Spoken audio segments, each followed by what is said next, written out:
For years, Africa was told to wait, to obey, to export. But now, a new voice rises from the heart of the Sahel, a voice that doesn't ask for permission. It declares, Africa is no longer for sale. Distinguished leaders of Africa, brothers and sisters of Burkina Faso, fellow Africans, and all watching across the world, today, I do not speak alone. I speak for a continent that has stayed silent for far too long. Africa, our home, our heritage, our future, is now standing at a turning point. The wind has changed. The tide of history is no longer written in faraway countries. Today it begins right here, on African soil, with African hands. We are done with polite talks that lead to broken promises. We are done being the fuel that powers other countries, while our people walk in darkness, hunger, and thirst. The riches under our feet are not a curse. They are our inheritance. And they must now serve our people first. In the past few months, Burkina Faso, along with our brothers in Mali, Niger, Guinea, and beyond, has begun a powerful journey. We are making a bold and final move toward true independence. And today, I say this to the world, not with hate, but with truth. Africa will no longer export raw minerals for foreign profit. We will refine them here. We will use them here. We will grow from them here. This message is for everyone, including those who once gained from Africa's open doors. Yes, including the United States and its past leaders like Donald Trump. Let me be clear. Africa is not at war. Africa is not in crisis. Africa is waking up. For decades, our minerals, gold, uranium, cobalt, lithium, manganese, were taken from our land and sent far away. Ships came in with tools and promises. They left full of our future. And what did we get back?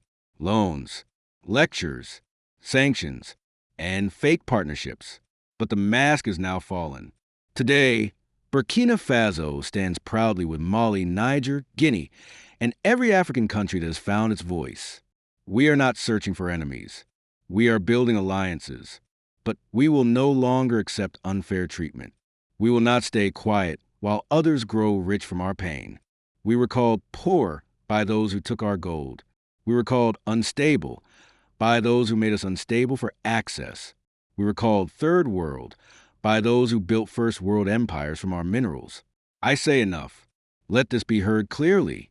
From Ouagadougou to Washington, from Accra to Brussels, from Addis Ababa to Beijing, Africa is not begging for a seat at the table. Africa is building its own table.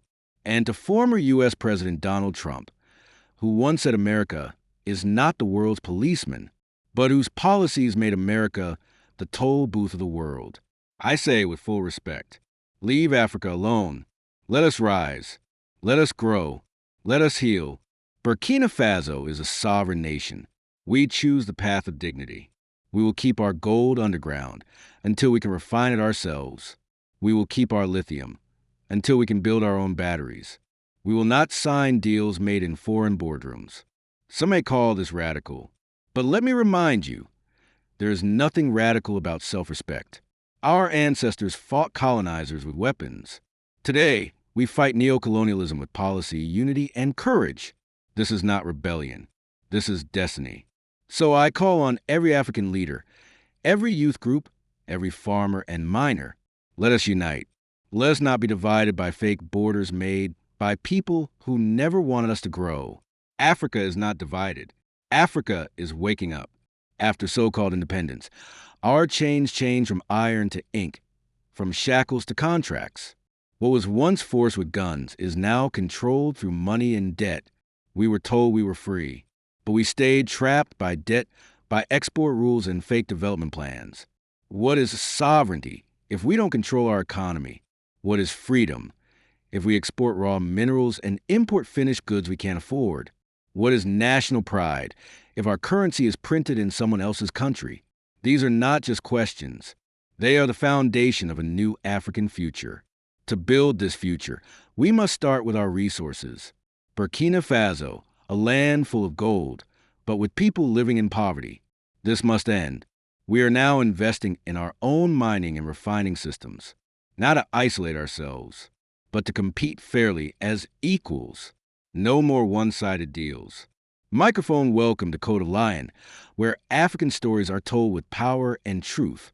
Like, share, subscribe. This is real news for a rising Africa. Disclaimer: all content is based on public sources. We promote truth, not hate. This is for education, awareness, and African unity. Television and now, talk a Code of Lion, a landmark speech shaking the world.